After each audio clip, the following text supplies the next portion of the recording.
الحمد للہ وکفا والصلاة والسلام علی عباده الذین اصطفى خصوصاً علی افضلهم وخاتم النبیین محمد الامین وعلی آلہ وصحبہ اجمعین اما بعد فقد قال اللہ تبارک وتعالی فی آخر سورة القیامہ اعوذ باللہ من الشیطان الرجیم بسم اللہ الرحمن الرحیم أَيَحْسَبُ الْإِنسَانُ أَن يُتْرَكَ سُدًى أَلَمْ يَكُ نُطْفَةً مِّن مَّنِيٍّ يُمْنَىٰ ثُمَّ كَانَ عَلَقَةً فَخَلَقَ فَسَوَّىٰ فَجَعَلَ مِنْهُ الزَّوْجَيْنِ الذَّكَرَ وَالْأُنثَىٰ أَلَيْسَ ذَٰلِكَ بِقَادِرٍ عَلَىٰ أَن يُحْيِيَ الْمَوْتَىٰ وقال تبارك وتعالى في أول سورة الدهر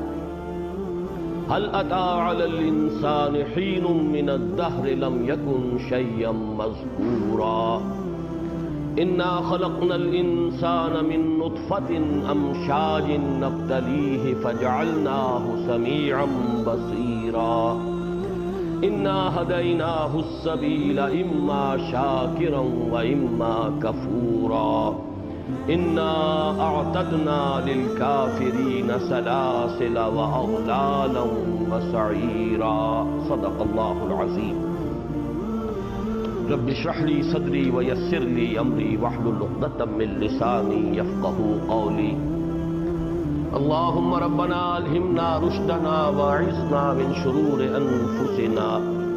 اللهم أرنا الحق حقا وارزقنا اتباعه وأرنا الباطل باطلا وارزقنا اجتنابه اللهم ربنا زدنا إيمانا وهدى وعلما نافعا وعملا صالحا ورزقا حلالا طيبا آمين يا رب العالمين آج کا جو یہ خصوصی درس ہے اس کا پس منظر نماز مغرب سے قبل بیان ہو چکا ہے یہ طے ہوا ہے کہ کم از کم ماہانہ ایک درس ہمارا وابستگان انجمن کی خصوصی شرکت کے ساتھ ہونا چاہیے. اس سلسلے کی یہ آج پہلی کڑی ہے، لیکن اس کے لیے میں نے جو موضوع منتخب کیا ہے وہ اس مسلسل درس قرآن کے حوالے سے ہے کہ جو سلسلے وار چل رہا ہے. ہفتے کی شام کو جو درس ہوتا ہے اسی قرآن اکیڈمی میں. گزشتہ ہفتے ہم نے سورہ قیامہ کا مطالعہ مکمل کیا تھا اور اب اس کے بعد سورۃ الدہر ہے. حسن اتفاق یہ ہے کہ ان دونوں سورتوں کے مابین بڑا گہرا ربط ہے. ایک تو اس پہلو سے کہ یہ ایک جوڑے کی حیثیت رکھتی ہیں. یہ بات قرآن مجید کے جو ترتیب کا ایک نظام ہے اس کے ضمن میں بارہا میں عرض کر چکا ہوں، اس وقت وہ میرا موضوع نہیں ہے کہ قرآن حکیم کی اکثر صورتیں جوڑوں کی شکل میں ہیں. دو صورتیں جوڑے بنتے ہیں اور ایک ہی مضمون کا ایک رخ ایک صورت میں اور دوسرا اس کا رخ، جیسے ہم کہتے ہیں تصویر کے دو رخ ہوتے ہیں، تو اسی مضمون کا ایک رخ ایک صورت میں، دوسرا رخ دوسری صورت میں بڑی مشابہت گہری ہوتی ہے. سورہ قیامہ اور سورۃ الدہر بھی ایک نہایت حسین مثال ہے قرآن حکیم کی صورتوں میں جوڑے ہونے کی. ان دونوں کا مرکزی مضمون ہے بعث بعد الموت. چنانچہ اس کا اصل سبب کیا ہے، کیوں انکار کرتا ہے انسان، انکار قیامت، انکار بعث بعد الموت، اس کے حوالے سے جو آخری تشخیص سورہ قیامہ میں ہے اور سورۃ الدہر میں ہے وہ ایک ہی ہے. سورۃ القیامہ میں فرمایا گیا کلا بل تحبون العاجلہ وتذرون الآخرہ. اصل سبب یہ ہے تمہاری گمراہی کا اور سارے فطور کا کہ تم اس عاجلہ کے عاشق ہو گئے ہو، اس دنیا کی زندگی کے محب ہو، اس کی محبت تمہارے رگو پے میں سرایت کر گئی ہے، آخرت کو تم نے نظر انداز کر دیا. اب تو آرام سے گزرتی ہے، آخرت کی خبر خدا جانے. تو یہ چونکہ عیش جو ہے اس دنیا کا یہ تم نہیں چاہتے کہ اس میں کوئی تقدر ہو، یہ عیش مقدر ہو، لہذا تم آخرت کو ذہن سے نکالے رکھنا چاہتے ہو اور اس کا آسان ترین حل یہ ہے کہ اس کا انکار کر دو. کوئی آخرت نہیں، کوئی بعث بعد الموت نہیں، کوئی حساب کتاب نہیں، کوئی جزا سزا نہیں. اس کو پہلے تو اسی صورت میں فرمایا تھا کہ انسان جو ہے در حقیقت بل یرید الانسان لیفجر امامہ، جس فسق و فجور کا عادی ہو چکا ہے اسے جاری رکھنا چاہتا ہے. آخرت کو مانے، اسے مستحضر رکھے تو پھونک پھونک کر قدم رکھنا پڑتا ہے، حلال اور حرام کی تمیز کرنی پڑتی ہے، صحیح اور غلط میں امتیاز کرنا پڑتا ہے۔ تو چونکہ یہ فسق و فجور کی جو عادت پڑ گئی ہے وہ انسان چھوڑنے کو تیار نہیں، لہذا جیسے کبوتر بلی کو دیکھ کر آنکھیں بند کر لیتا ہے، انسان بھی آخرت کا انکار کر دینے میں ہی عافیت سمجھتا ہے۔ اسی کی پھر آخری تشخیص جو ہے سورت کے وسط میں جا کر کلا بل تحبون العاجلہ وتذرون الآخرہ، یہی مضمون سورۃ الدہر کا مرکزی مضمون ہے۔ ان ہؤلاء یحبون العاجلۃ ویذرون وراءہم یوما ثقیلا، اے نبی صلی اللہ علیہ وسلم یہ لوگ کیوں انکاری ہیں، کیوں نہیں مان رہے؟ ایسی بات نہیں ہے کہ یہ کوئی خلاف عقل بات ہو۔ جس اللہ نے انسان جیسی مخلوق کو گندے پانی کی ایک بوند سے بنا کھڑا کیا، کون احمق ہوگا، کون کودن ہوگا جو یہ کہہ سکے کہ وہ اللہ مردہ کو زندہ نہیں کر سکتا، جس نے ایک بوند سے بنایا انسان کو؟ تو یہ بات در حقیقت ایسی نہیں ہے کہ عقل کے لیے قابل قبول نہ ہو، بلکہ اصل سبب یہی ہے ان ہؤلاء یحبون العاجلہ ویذرون وراءہم یوما ثقیلا، اس کے خیال ہی کو ذہن سے دور رکھنا چاہتے ہیں، خام خواہ ہمارا عیش جو ہے وہ مقدر نہ ہو جائے۔ تو یہ ہے مرکزی مضمون ان دونوں صورتوں کا، اور بھی بہت سے پہلو ہیں لیکن اس وقت وہ موضوع نہیں ہے۔ البتہ جیسے بعض جو صورتیں ہیں جوڑوں کی شکل میں، ان میں ایک اضافی بات ہے، اور وہ اضافی بات یہ ہوتی ہے جسے میں نے انٹرلاکنگ سے تعبیر کیا ہے کہ پہلی صورت کا آخری حصہ اور دوسری جو صورت دوسرا جوڑے کا جو دوسرا جو رکن ہے اس کا پہلا حصہ وہ بالکل ایک ہی مضمون ہے، جڑے ہوئے ہوتے ہیں۔ جیسے گاڑی کی ریل کی دو بوگیز جو ہیں انٹرلاکڈ ہو جاتی ہیں، ان کو جوڑ دیا جاتا ہے۔ اس کی ایک بڑی حسین مثال ہے سورہ بنی اسرائیل اور سورہ کہف۔ آخری آیت سورہ بنی اسرائیل کی ہے وَقُلِ الْحَمْدُ لِلَّهِ، اور سورہ کہف کا آغاز ہوتا الحمد للہ الذی انزل علی عبدہ الکتاب ولم یجعل لہ عوجا۔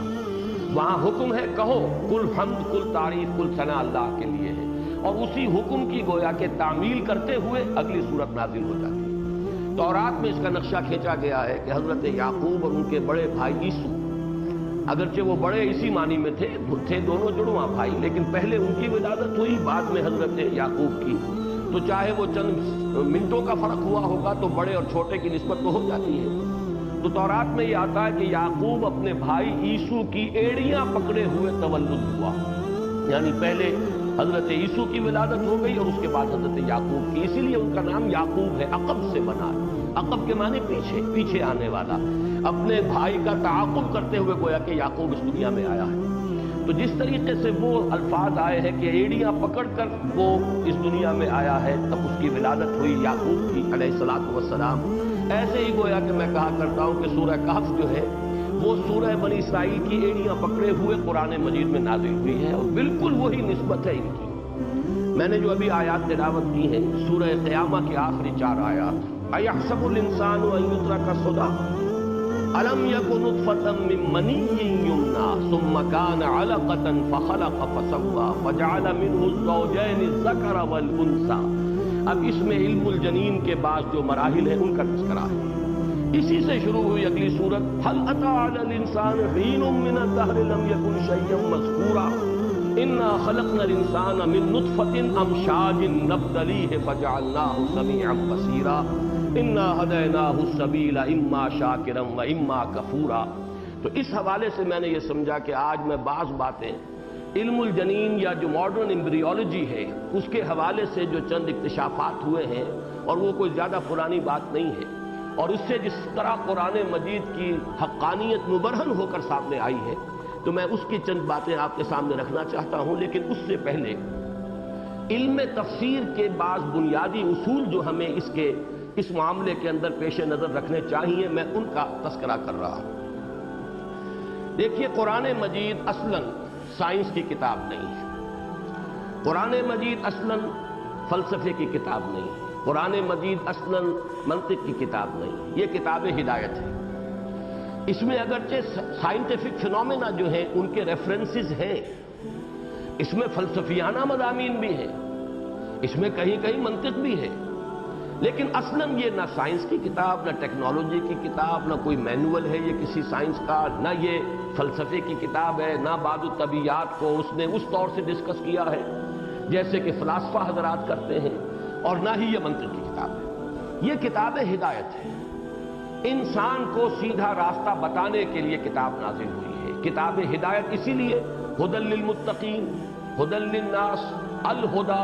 اس کا جو سب سے بڑا اہم نام ہے وہ یہی ہے کہ یہ ہدایت ہے، الہدا ہے، ھدی للناس ہے، ھدی للمتقین۔ البتہ یہ کہ اس ہدایت کے اب دو پہلو ہیں جن کو علیحدہ علیحدہ سامنے رکھنا چاہیے۔ ایک ہے ہدایت علمی، انسان کے علم، فکر، اس کے فکر و نظر کے لیے رہنمائی، صحیح رخ کے اوپر اس کی سوچ، اس کا فکر جو ہے وہ ڈیولپ ہو۔ اور دوسرا ہے ہدایت عمل، صحیح رخ، صحیح عمل، کیا کرے کیا نہ کرے، انفرادی زندگی میں، عائلی زندگی میں، معاشرتی زندگی میں، معاشی معاملات میں، سیاسی معاملات میں، قدم قدم پر دو راہیں، تین راہیں، چوراہے آ جاتے ہیں، آدمی کدھر جائے کدھر نہ جائے۔ اور ظاہر بات ہے کہ جہاں بھی دو سڑکیں جو ہے پھٹتی ہیں تو شروع میں تو فاصلہ بہت تھوڑا ہوتا ہے، بہت ہی کوئی مختصر سا اینگل ہوگا، لیکن جیسے جیسے آدمی وہ ان سڑکوں پر اگر چلے گا تو فاصلے تو بڑھتے چلے جائیں گے۔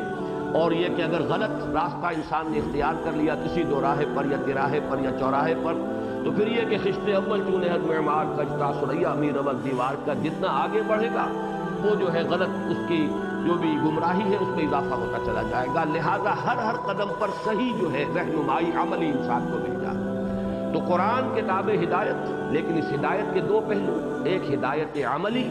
دی ڈوز اینڈ دی ڈونٹس، اوامر و نواہی، حلال و حرام، یہ کرو یہ مت کرو، یہ فرض ہے یہ واجب ہے یہ لازم ہے، یہ مکروہ ہے یہ حرام ہے، یہ حرام مطلق ہے۔ اسی طریقے سے یہ اوامر ہیں، یہ نواہی ہیں، یہ ہے در حقیقت ہدایت علمی اور ہدایت عملی۔ اب ان میں جو اصل ہدایت عملی ہے اس کے بارے میں ایک بات جان لیجیے۔ قرآن کی ہدایت عملی کی تفسیر کامل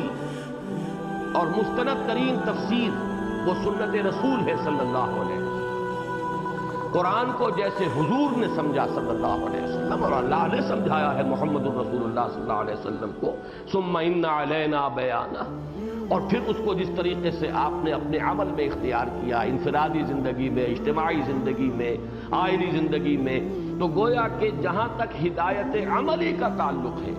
اس میں قرآن کی مستند اور اصل تفسیر اور مکمل تفسیر وہ ہے عمل محمد الرسول اللہ صلی اللہ علیہ وسلم کا۔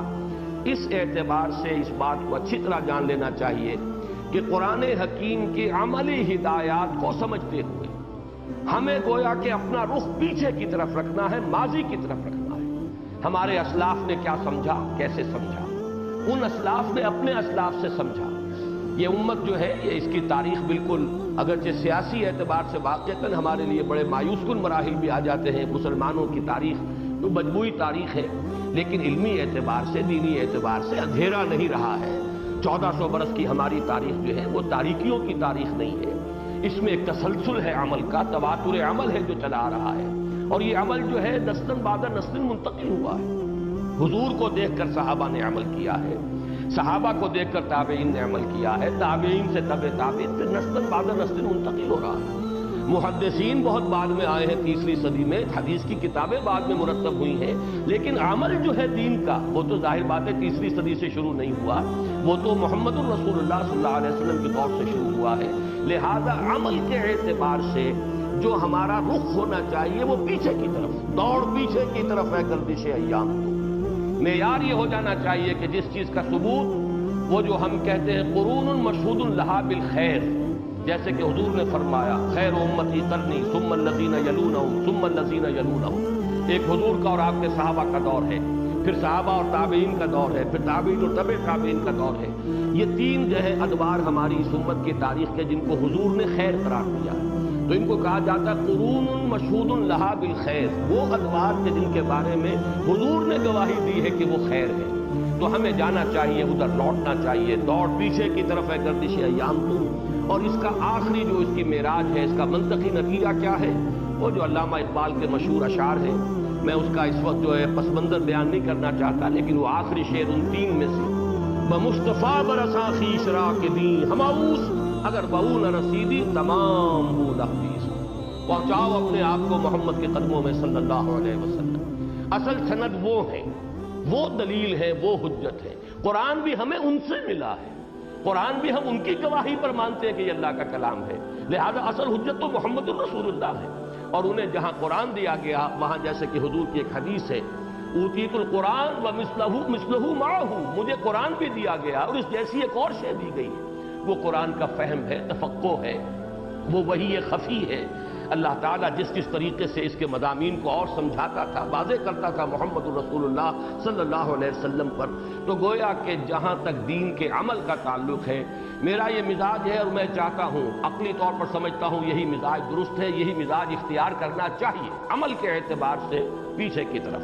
دوڑ پیچھے کی طرف اے گردش ایام تو، اور یہاں تک کہ بمصطفیٰ برساں خویش را کے دی ہماؤس، اگر بہو نہ رسیدی تمام بولا بیس، جس چیز کا کوئی ثبوت ہمیں نہ مل سکے دور نبوی اور دور صحابہ سے، اس کے ترک کرنے کے اندر ہی عافیت ہے۔ معلوم ہوتا ہے بعد میں کہیں سے شے آئی ہے، کدھر سے آئی ہے، تحقیق بعد میں ہوگی، لیکن ہمارے لیے سند جو ہے قرآن کی ہدایت کے لیے عملی پہلو کے لیے سند وہ سنت ہے محمد الرسول اللہ صلی اللہ علیہ وسلم۔ گویا کہ اس میں تمسک بالسنہ اور تمسک بالاسلاف، اپنے اسلاف کے ساتھ بھی جڑے رہنا، اس لیے کہ یہ تسلسل جو ہے نسلاً بعد نسل جو ہے اس کا جاری رہا ہے۔ البتہ جو دوسرا پہلو ہے علم کا، اس کے بارے میں کچھ کہنے کی گنجائش ہے۔ اس علم میں تین اس کے حصے اپنے ذہن میں رکھیے، دو بڑی بڑی تقسیمیں۔ اس میں ایک تو محکمات ہیں، علمی محکمات، وہ آیات جن کا مفہوم بالکل واضح ہے، جن کے بارے میں کوئی اشتباہ نہیں ہو سکتا۔ وہ محکمات ہیں کہ جن کی بنیاد پر ہمارے بنیادی ایمانیات اور بنیادی اعتقادات کی اساس قائم ہے۔ اس میں جو چیزیں بالکل محکم ہیں ان کے بارے میں عرض کر رہا ہوں۔ اسی کے ضمن میں دوسری چیز آ جاتی ہے متشابہات، جس کے مفہوم کو سمجھنا پورے طور پر ہمارے لیے ممکن نہیں ہے۔ مثلا عالم آخرہ ہے، جنت کی نعمتیں ہیں، دوزخ کی سزائیں ہیں، عالم یوم قیامت کے احوال ہیں، اب انہیں ہم اس وقت نہیں سمجھ سکتے، اس لیے کہ وہ عالم ہی اور ہوگا، اس کے قوانین اور ہوں گے، اس کے فزیکل لاز اور ہوں گے، ہمیں ان کا کوئی تجربہ نہیں، کوئی مشاہدے میں ہمارے چیز موجود نہیں۔ تو اس میں یہ ہے کہ ان متشابہات کے اجمال پر اکتفا کی جائے اور اس کے اندر جو ہے تفویض کر دیا جائے کہ یہ چیزیں جو ہے جب وہ وقت آئے گا کھل جائیں گی، اجمالاً ہم مانتے ہیں۔ مثال کے طور پر دیکھیے، اللہ کو ماننا، اللہ کی صفات کو ماننا، یہ تو گویا کہ دین کی جڑ ہے، بنیاد ہے، ایمان کی اصل ہے، اساس ہے۔ لیکن جیسے ہم کہیں کہ اللہ دیکھتا ہے، سمیع ہے، بصیر ہے، کیسے دیکھتا ہے یہ مسئلہ ٹیڑھا ہے، وہ کیسے سنتا ہے یہ ٹیڑھا مسئلہ ہے۔ تو ذات و صفات کے بارے میں بھی مثلا ایک بات محکم ہوگی، وہ کیا ہے؟ اللہ خالق ہے ہر شے کا، خالق کل شے، جو بھی کچھ ہے کائنات یہ مخلوق ہے، اللہ خالق ہے۔ اب یہ تو محکم بات ہو گئی، ایمان کا جزو لازم ہو گیا۔ البتہ خالق و مخلوق میں ربط کیا ہے؟ ربط حادث بالقدیم۔ اب یہ ایک مسئلہ فلسفے کا ہو جائے گا، یہ مابعد الطبیعات کا ہو جائے گا، اس کی توجیحات جو ہیں وہ ہوتی رہے گی اپنے اپنے وقت کے فلسفے کے اعتبار سے۔ لیکن یہ بات کہ اللہ خالق ہے کل کائنات کا، کل کائنات مخلوق ہے، اللہ معبود ہے، انسان جو ہے عبد ہے، یہ نسبت جو ہے یہ محکم ہے، اس کو تو لازماً اختیار کرنا ہے۔ اللہ سمیع ہے، بصیر ہے، قدیر ہے، اس کو لازماً بعث بعد الموت حق ہے، جزا و سزا ہے، جنت اور دوزخ ہے، یہ تو مانے جائیں گے، یہ محکمات ہیں۔ البتہ ان چیزوں کی تفاصیل جو ہے ان میں ایمانیات کے ضمن میں بھی تفصیل میں جانے سے روک دیا گیا۔ جیسے کہ آپ کو معلوم ہے تقدیر پر ایمان یہ جزو ہے، والقدر خیرہ و شرہ من اللہ تعالی، اس سے آگے جو ہے اس کے بارے میں جو بحث ہے اور منطقی جو اس کے بارے میں گفتگو ہے اسے روک دیا گیا کہ یہ چیز تمہارے دائرے سے باہر ہے، بس اس کو مانو۔ انسان پر کوئی بھلائی آئی ہے، خیر آیا ہے، کوئی تکلیف آئی ہے، کوئی مصیبت آئی ہے، سب اللہ کی طرف سے ہے، فاعل حقیقی اللہ کے سوا کوئی نہیں، لا فاعل فی الحقیقت ولا مؤثر الا اللہ۔ لیکن اب اس سے جبر و قدر کی بحثیں شروع ہو جاتی ہیں۔ وہ جبر و قدر کی بحثیں جو ہے وہ پھر ایک علیحدہ موضوع ہے، اس کا ایمانیات سے کوئی تعلق نہیں۔ ایمان کا تعلق صرف اسی سے ہوگا، خیر ہی و شر ہی من اللہ تعالی۔ بس جو بھی کچھ انسان پر اس دنیا میں حالات آ رہے ہیں، وہ چاہے اچھے لگے چاہے برے لگے، وہ چاہے پسندیدہ ہو چاہے وہ ناپسندیدہ ہو، وہ بہرحال ناگوار تباہ گزر رہے ہیں، وہ ہے اللہ کی طرف سے، فاعل حقیقی وہی ہے، اس کے اذن کے بغیر پتہ تک گمش نہیں کرتا۔ تو یہ معاملات جو ہے مابعد الطبیعات جو ہے، فلسفہ ہے، حکمت ہے، وہ اس کے اندر ضرور اپنی جو ہے عقل لڑاتی ہے، لیکن اس کو علیحدہ رکھ لیجیے۔ ایمان کے محکمات علیحدہ رہیں گے، یہ فلسفے علیحدہ رہیں گے۔ فلسفہ وجود، اب وحدت الوجود، وحدت الشیء علیحدہ ہیں، اس کا تعلق ایمانیات کے ساتھ نہیں۔ ایمان تو ہمیں یہ بتاتا ہے خالق اللہ ہے، تنہا ہے، اکیلا ہے، اس کی صفات میں ذات میں کوئی شریک نہیں ہے، باقی جو کچھ ہے وہ مخلوق ہے، وہ فانی ہے، حادث ہے، اللہ قدیم ہے، ہمیشہ سے ہمیشہ رہنے والا ہے۔ بس یہ چیز ہے ہمارے ایمان کی، باقی فلسفہ وجود اور ربط حادث بالقدیم یہ حکماء اور یہ فلاسفہ کی باتیں۔ اسی طریقے سے تیسری چیز اس میں آتی ہے اور وہ ہے سائنٹیفک فینومینا، جن کا قرآن مجید میں ریفرنس ہے۔ تجرباتی علوم جو انسان کے، یہ علم وہ ہے جو پوٹینشلی آدم کو آغاز ہی میں دے دیا گیا تھا۔ وَعَلَّمَ آدَمَ الْأَسْمَاءَ كُلَّهَا، سورہ بقرہ کے اس چوتھے رکوع کے بارے میں نے کئی مرتبہ حوالہ دیا ہے، وہ اس اعتبار سے بہت جامع رکوع ہے کہ علم کی دو قسمیں اس سورت کے اس رکوع کے اندر بیان ہو گئی۔ شروع میں حضرت آدم کو جو علم دے دیا گیا، اور وہ علم جو ہے پوٹینشلی دے دیا گیا، جیسے کہ آم کی گٹھلی میں پورا آم کا درخت موجود ہے، اسی طریقے سے جو میکینزم ہے اس علم کے حصول کا، سمع ہے، بصر ہے، عقل ہے، غور و فکر ہے، انفر کرنے کی صلاحیت ہے، استدلال، استنباط، یہ جو تمام چیزیں جو ہے اس کے اندر رکھ دی گئیں۔ کھول آنکھ، زمین دیکھ، فلک دیکھ، فضا دیکھ، ان السمع والبصر والفؤاد کل اولئک کان عنہ مسئولا۔ تو جب وہ میکینزم رکھ دیا گیا، وہ ایپریٹس دے دیا گیا، تو گویا کہ اس میکینزم اور ایپریٹس کے ذریعے سے جو کچھ انسان کو حاصل ہو رہا ہے، یہ ہماری جو سائنٹیفک معلومات ہیں، جو مادی علوم ہیں، جو تجرباتی علوم ہیں، یہ اسی کی ایکسفولیشن ہے۔ وہی گٹھلی جو ہے اس میں سے وہ پتے برآمد ہوئے ہیں، تنا نکلا ہے، وہ اب ایک بہت بڑا درخت بن گیا ہے، اور ابھی نہیں معلوم وہ درخت کہاں تک جائے گا۔ ابھی تو آج سے 100 برس پہلے کے انسان کو ہم جاہل سمجھتے ہیں، ہو سکتا ہے 100 برس بعد کا انسان ہمیں جاہل سمجھے کہ انہیں کچھ بھی پتہ نہیں تھا، ان کا تو معلومات کا ذخیرہ نہ ہونے کے برابر تھا۔ یہ علم ہے مادیات کا علم، یہ علم ہے تجرباتی علم۔ انسان نے دیکھا، سنا، چکھا، چھوا، نتیجے نکالے، آبزرویشن کی، یہ سیب کیوں گر رہا ہے، نیچے ہی گرتا ہے، اوپر کیوں نہیں جاتا، معلوم ہوا، نتیجہ نکالا گیا، کوئی کشش ثقل ہے زمین کے اندر، یہ کوئی کھینچتی ہے چیزوں کو اپنی طرف۔ یہ ڈھکن کیوں ہل رہا ہے، ہانڈی کے اوپر رکھا ہوا ڈھکن جو ہے، نیچے آگ جل رہی ہے، یہ ہل کیوں رہا، کس نے ہلا دیا ہے، کون سی طاقت ہے؟ معلوم ہے کوئی شے ہے نیچے سے جو اس کو ہلا رہی ہے، اس سے ہمیں معلوم ہوا کہ بھاپ میں بڑی طاقت ہے، اس بھاپ کو ہم نے استعمال کیا، اسٹیونز بنا دیے۔ یہ ساری چیزیں تجرباتی علوم ہے، اس کا وحی سے کوئی تعلق نہیں۔ اس کا ذکر ہے سورہ بقرہ کے چوتھے رکوع کے شروع میں، اور اس کے اختتام پر اسی رکوع کے وَإِمَّا يَأْتِيَنَّكُم مِّنِّي هُدًى فَمَن تَبِعَ هُدَايَ فَلَا خَوْفٌ عَلَيْهِمْ وَلَا هُمْ يَحْزَنُونَ۔ اب یہ چارٹر دیا جا رہا تھا قیام قیامت، یہ سلسلہ انبیاء، بعثت رسل، نزول کتب، انزال وحی کا جو سلسلہ یہ ہے ہدایت۔ تو قرآن در حقیقت کتاب ہدایت ہے، قرآن اس سلسلے میں سکھانے کے لیے نہیں آیا، نہ وہ فزکس پڑھانے آیا، نہ کیمسٹری پڑھانے آیا، نہ ایمبریولوجی پڑھانے آیا، نہ کوئی اور مضمون جو ہے، نہ یہ فلکیات اس کا موضوع ہے۔ البتہ ان تمام علوم کے ریفرنسز قرآن میں موجود ہیں، اور ان ریفرنسز کے حوالے سے یہ 3 آیات اب وہ لگا لیا جائے، یہ بہت اہم ہے، ان کو سمجھیے، ان پر غور کیجیے۔ پہلے یہ سورہ حامیم السجدہ کی آیات ہے، 2 آخری آیات ہیں۔ سَنُرِيهِمْ آیَاتِنَا فِي الْآفَاقِ وَفِي أَنفُسِهِمْ حَتَّى يَتَبَيَّنَ لَهُمْ أَنَّهُ الْحَقُّ أَوَلَمْ يَكْفِ بِرَبِّكَ أَنَّهُ عَلَى كُلِّ شَيْءٍ شَهِيدٌ أَلَا إِنَّهُمْ فِي مِرْيَةٍ مِّن لِقَاءِ رَبِّهِمْ أَلَا إِنَّهُ بِكُلِّ شَيْءٍ مُحِيطٌ صدق اللہ العظیم۔ یہ سورہ حامیم السجدہ کی آخری 2 آیات، سَنُرِيهِمْ، ان قریب ہم انہیں دکھائیں گے، آیاتنا، اپنی نشانیاں، فی الآفاق، کاسموس میں، آفاق میں، یونیورس میں، وفی انفسہم، اور خود ان کی جانوں میں، ان کے اپنے اندر۔ اب علم نفس جو ہے، علم نفسیات، اسی طریقے سے فزیولوجی، یہ تمام علوم ہیں جن کا تعلق نفس انسانی کے ساتھ ہے، فزیولوجی بھی، سائیکالوجی بھی۔ تو ہم انہیں دکھائیں گے اپنی نشانیاں، اور وہ ہے، وہ کاسمولوجی کہہ لیجئے اسے، اسٹرانومی کہہ لیجئے اسے، وہ آفاق کا علم ہے۔ سَنُرِيهِمْ آیَاتِنَا فِي الْآفَاقِ وَفِي أَنفُسِهِمْ حَتَّى يَتَبَيَّنَ لَهُمْ أَنَّهُ الْحَقُّ، یہاں تک کہ یہ بات ان کے لیے بالکل واضح ہو جائے گی کہ یہ قرآن حق ہے۔ یعنی قرآن مجید کی حقانیت کے ایک ثبوت تو وہ تھے جو حضور صلی اللہ علیہ وسلم کے وقت بھی موجود تھے، حضور کی صداقت، حضور کی دیانت، حضور کی امانت، حضور خود اپنی ذات میں گویا کہ دلیل تھے۔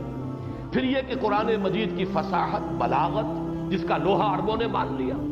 پھر یہ کہ اس کی بات لوگوں کو اپنے دل کی بات معلوم ہوتی تھی، دیکھنا تقریر کی لذت کہ جو اس نے کہا میں نے یہ جانا کہ گویا یہی میرے دل میں ہے۔ اس حوالے سے گویا کہ یہ یقین آیا کہ جو ہماری فطرت کی سورس ہے، جو فاتر فطرت ہے ہمارا، وہی اس کلام کا متکلم بھی ہے۔ یہ کوئی ایک ہی منبع ہے، ایک ہی سرچشمہ ہے۔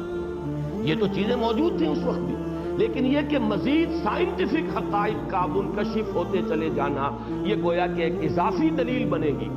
کہ آج سے 1400 سال قبل، جبکہ ان حقائق کا کوئی انسان کو شعور نہیں تھا، کئی صدیوں تک ابھی اس کا کوئی تصور ان کے ذہنوں میں نہیں آیا تھا، اگر وہ اس ریولیشن میں، اس وحی کے اندر اس وقت موجود تھی یہ بات، تو چاہے اس وقت اس کو بتمام و کمال نہیں سمجھا گیا، یہ دوسری بات ہے، اس پر میں تفصیل سے بعد میں بات کروں گا، لیکن جیسے جیسے یہ حقائق سامنے آئیں گے، یہ قرآن مجید کی حقانیت کو اور مبرہن کرتے چلے گا۔ سنریہم آیاتنا فی الآفاق وفی انفسہم حتی یتبین لہم انہ الحق اولم یکف بربک انہ علی کل شیء شہید۔ کیا یہ کافی نہیں ہے آپ کے رب کے لیے کہ وہ تو ہر چیز پر خود گواہ ہے، اسی نے کائنات کو بنایا، اسی نے انسان کو بنایا۔ یہ وہ بات ہے جسے ڈاکٹر رفیع الدین بڑے پیارے انداز میں کہا کرتے تھے، اور غالباً کہیں علامہ اقبال کے لیکچرز میں بھی اس قسم کی ایک بات ہے کہ قرآن اللہ کا کلام ہے، قول ہے، کائنات اللہ کا عمل ہے، فعل ہے۔ قول اور فعل میں تضاد کیسے ہو سکتا ہے؟ وہ تو انسان کے بھی قول و عمل میں تضاد اگر ہو تو وہ انسان گھٹیا انسان ہوگا، وہ کوئی جو ہے کوئی قابل قدر انسان نہیں ہوگا۔ اس کا تو لما تقولون ما لا تفعلون کبر مقتا عند اللہ ان تقولوا ما لا تفعلون۔ یہ یونیورس،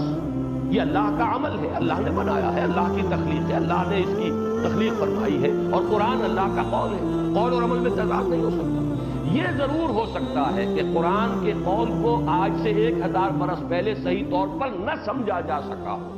تب ہمیں تضاد کا احساس ہوا ہو کہ قرآن کچھ اور کہہ رہا ہے، ہمارا علم کچھ اور کہہ رہا ہے۔ لیکن یہ کہ جیسے جیسے یہ علم بڑھے گا معلوم ہوگا کہ جو کچھ قرآن نے کہا تھا وہی صحیح تھا، اور یہ گویا کہ قرآن مجید کی حقانیت کی ایک اضافی دلیل بن جائے گی۔ اور یہ اس لیے کہ الا یعلم من خلق، کیا وہی نہ جانے گا جس نے پیدا کیا ہے؟ وہ تو پیدا کرنے والا ہے۔ میں سادہ سی مثال دیا کرتا ہوں کہ گھڑی جس نے ایجاد کی اور بنائی، کیا گھڑی کا کوئی چھوٹے سے چھوٹا پرزہ اس کی نگاہوں سے اوجھل ہے؟ وہ تو جانتا ہے نا میں نے وہ چھوٹا سا پرزہ کہاں رکھا ہے، اور اس کی اہمیت کیا ہے، کہ اگر وہ چھوٹا سا پرزہ جو ہے وہ اگر خراب ہو گیا تو گھڑی کھڑی ہوئی ہے، اس کا وہ پوری مشین بیکار ہے۔ تو الا یعلم من خلق وهو اللطیف الخبیر، کیا وہی نہ جانے گا کہ جس نے بنایا ہے؟ وہ تو بہت باریک بین ہے اور باخبر ہے۔ وہی بات یہاں ان الفاظ نے فرمائی، اولم یکف بربک انہ علی کل شیء شہید، کیا یہ بات کافی نہیں کہ تیرا رب تو اے نبی صلی اللہ علیہ وسلم ہر شے پر خود گواہ ہے، شہید ہے، نگران ہے، ہر شے کا بنانے والا ہے۔ الا انہم فی مریۃ من لقاء ربہم، آگاہ ہو جاؤ یہ لوگ اپنے رب سے ملاقات کے بارے میں شکوک و شبہات میں پڑے ہوئے ہیں۔ الا انہ بکل شیء محیط، آگاہ ہو جاؤ اللہ تو ہر چیز کو گھیرے میں لیے ہوئے ہے، احاطہ کیے ہوئے ہے۔ اس کے ساتھ ہی دوسری آیت ہے سورہ سبا کی آیت نمبر 6، وَيَرَى الَّذِينَ أُوتُوا الْعِلْمَ الَّذِي أُنزِلَ إِلَيْكَ مِن رَّبِّكَ هُوَ الْحَقُّ وَيَهْدِي إِلَىٰ صِرَاطِ الْعَزِيزِ الْحَمِيدِ۔ اور دیکھ لیں گے یہ لوگ جن کو کہ علم دیا گیا، اصحاب علم دیکھ لیں گے، یہ حقیقتیں ان پر منکشف ہوتی چلی جائیں گی۔ کیا دیکھ لیں گے؟ الَّذِي أُنزِلَ إِلَيْكَ مِن رَّبِّكَ هُوَ الْحَقُّ، کہ اے محمد صلی اللہ علیہ وسلم جو چیز آپ پر نازل کی گئی ہے آپ کے رب کی طرف سے وہی حق ہے، 100% درست ہے، 100% حقیقت پر مبنی ہے۔ وَيَهْدِي إِلَىٰ صِرَاطِ الْعَزِيزِ الْحَمِيدِ، اور وہ رہنمائی کرتی ہے اس ہستی کے راستے کی طرف جو العزیز ہے، زبردست ہے، الحمید ہے، اپنی ذات میں ستودہ صفات، خود بخود محمود، کوئی حمد کرے نہ کرے۔ اس پر ایک بہت جامع مقام ہے یہ تیسرا، یہ سورۃ النمل کی آخری 3 آیات ہیں، اور اس میں جیسا کہ آج بعض حضرات کہہ رہے تھے کہ عظمت قرآن بالقرآن، اس کا بیان تھوڑا سا یہاں پر وہ مضمون آ رہا ہے۔ حضور صلی اللہ علیہ وسلم کو یہ بھی چونکہ سورہ نمل یہاں ختم ہو رہی ہے، وہاں حضور کو حکم دیا جا رہا، کہہ دیجئے انما امرت ان اعبد رب هذه البلدة الذي حرمها وله كل شيء وامرت ان اكون من المسلمين۔ لوگوں سن لو، مجھے تو یہ حکم ہوا ہے کہ میں بندگی کرتا رہوں اس شہر کے رب کی جس نے اسے محترم قرار دیا۔ یہ ھذا البلد جو ہے قرآن مجید میں کئی جگہ آیا ہے، لا اقسم بھذا البلد، اسی طریقے سے والتین والزیتون وطور سینین وہذا البلد الامین، تو مکہ مکرمہ کی قسمیں، یہاں پر بھی وہی لفظ بلد کی بجائے بلدہ کا لفظ آ گیا ہے۔ انما امرت، مجھے حکم ہوا ہے، ان اعبد رب هذه البلدۃ الذی حرمها، جس کو وہ رب کے جس نے اس کو حرام ٹھہرایا، محترم ٹھہرایا، وَلَهُ كُلُّ شَيْءٍ، ہر شے کا اختیار مطلق اسی کے پاس ہے، وَأُمِرْتُ أَنْ أَكُونَ مِنَ الْمُسْلِمِينَ، اور مجھے تو حکم ہوا ہے کہ میں اس کا فرما بردار رہوں، اسی کی حکم پر چلوں۔ اب آیا وہ لفظ وَأَنْ أَتْلُوَ الْقُرْآنَ، اور مجھے تو یہ حکم ہے قرآن پڑھتا رہوں، پڑھاتا رہوں، سناتا رہوں۔ تلاوت کے دونوں معنی ہیں، تلاوت خود پڑھنے کے لیے بھی آتا ہے اور تلاوت پڑھ کر سنانے کے لیے بھی آتا ہے۔ بعض مقامات پر تو واضح ہو جاتا ہے اعلیٰ کا صلہ، اتلو علیہم، ان کو پڑھ کر سنائیے، لیکن یہ کہ یتلو علیہم آیاتہ، وہاں بھی اعلیٰ کے صلے نے واضح کر دیا کہ پڑھ کر سنانا، لیکن بغیر صلے کے بھی مراد ہو سکتا ہے کہ مجھے حکم ہے قرآن پڑھتا رہوں اور پڑھ کر سناتا رہوں۔ تم توجہ کرو نہ کرو، تم اس کی طرف اپنی منعطف کرو، اپنی توجہات کو نہ کرو، تم اسے حیثیت دو نہ دو، اہمیت دو نہ دو، توجہ کرو نہ کرو، مجھے حکم یہ ہوا ان اتلو القرآن فمن اہتدی فانما یہتدی لنفسہ، جو کوئی بھی ہدایت اخذ کر لے گا، قرآن کی ہدایت کو اختیار کرے گا، اسے اپنا امام بنا لے گا۔ وَاجْعَلْهُ لَنَا إِمَامًا وَنُورًا وَهُدًى وَرَحْمَةً، جو دعا ہم مانگتے ہیں ختم قرآن کی، فَمَنِ اهْتَدَىٰ فَإِنَّمَا يَهْتَدِي لِنَفْسِهِ وَمَنْ ضَلَّ فَقُلْ إِنَّمَا أَنَا مِنَ الْمُنذِرِينَ، اور جو بھٹک جائے، گمراہ ہو جائے تو کہہ دیجئے میرا کام صرف خبردار کر دینے کا تھا، میں صرف خبردار کر دینے والا ہوں، باقی تمہارا ٹھیکیدار نہیں ہوں، ذمہ دار نہیں ہوں۔ اب اس کے بعد فرمایا وَقُلِ الْحَمْدُ لِلَّهِ، کہہ دیجئے کل حمد، کل ثنا، کل تعریف اللہ کے لیے ہے، سَيُرِيكُمْ آيَاتِهِ فَتَعْرِفُونَهَا، ان قریب وہ تمہیں اپنی آیات دکھائے گا، وہ آیات جو ہے مزید منکشف ہوں گی۔ میں نے اس کے لیے ایک عنوان قائم کیا تھا جو آ نہیں سکا اس کے فلم میں، آیات الہیہ آفاقی و انفسی کا انکشاف مسلسل، یہ مزید انکشاف جو ہے جب تک انسان کا علم بڑھے گا، ہمارا علم وہاں تک پہنچ رہا ہے، سیڑھی لگا کر ہم رفتہ رفتہ پہنچیں گے درجہ بدرجہ، لَتَرْكَبُنَّ طَبَقًا عَن طَبَقٍ، لیکن یہ ہے کہ قرآن مجید میں جو حوالے ہیں وہ اپنی جگہ اٹل ہیں، صحیح ہے، البتہ ان کی حقیقت مبرہن ہوگی، منکشف ہوگی ہم پر، جیسے جیسے ہمارا تجرباتی علم، ہمارا سائنٹیفک نالج جو ہے اس کا دائرہ بڑھتا رہے گا۔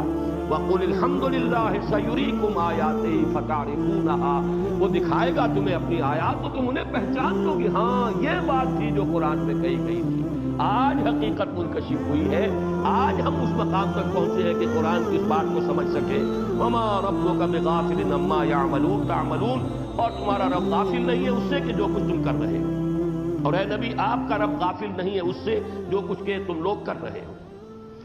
یہ تین آیات ہیں جس کے کچھ منطقی نتائج ہیں، ان پر توجہ کر لیجئے۔ پہلی بات جو ذرا بعض حضرات شاید اب تک کی کسی بات پر نہ چونکیں، لیکن یہ کہ اب چونکنے والی بات ہے، ہمیں ایک بات اس کے منطقی نتیجے کے طور پر تسلیم کرنی ہوگی، اس قسم کی آیات کی تعبیر اور تشریح اور تفسیر میں متقدمین کا قول سند نہیں ہو سکتا۔ غور کیجئے، یہ ہے وہ بات جس کو سمجھانے کے لیے ساری تمہید میں نے اتنی جو ہے وہ باندھی۔ دین کا عملی پہلو پیچھے کی طرف متقدمین کی طرف، یہاں تک کہ محمد کے قدموں میں اپنے آپ کو پہنچا دو صلی اللہ علیہ وسلم، لیکن وہ آیات جن میں ریفرنسز ہیں ان سائنسز کی طرف،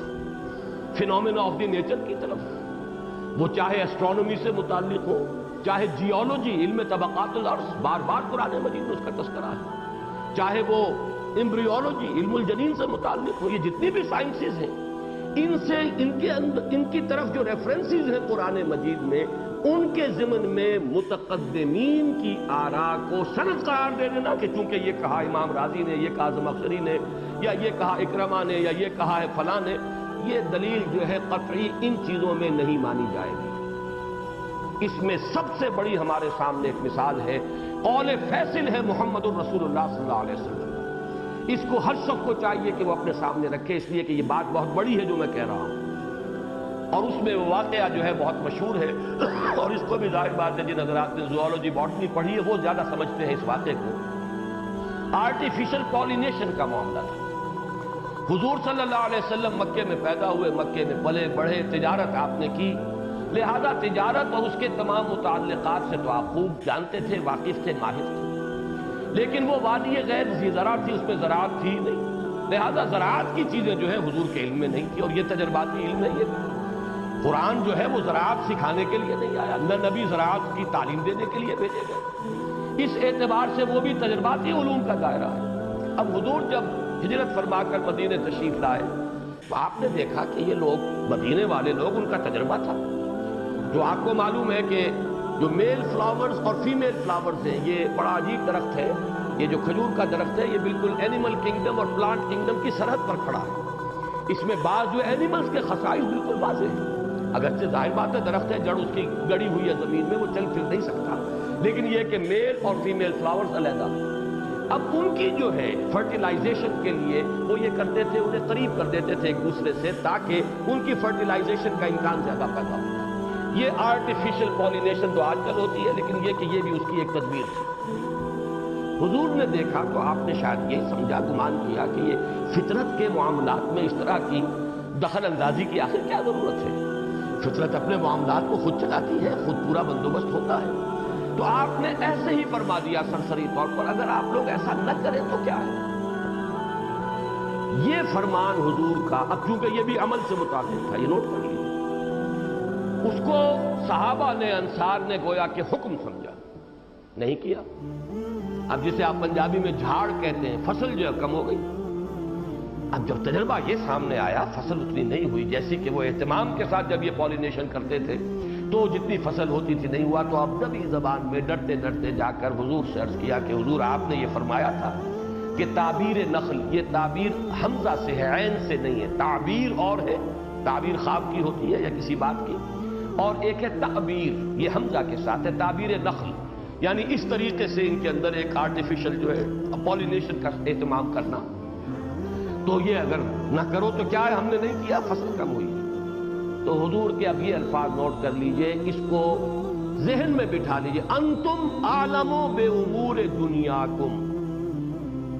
آپ لوگ جان لیں اپنے ان دنیاوی معاملات کو آپ زیادہ جانتے ہیں مجھ سے، یعنی میں یہ چیزیں سکھانے نہیں آیا، میرا منصب یہ نہیں ہے کہ آپ کو زراعت سکھاؤں اور زراعت کے طور طریقے بتاؤں یا ایٹم بم بنانا سکھاؤں یا کوئی اور ٹیکنالوجی سکھاؤں، میں اس لیے نہیں آیا۔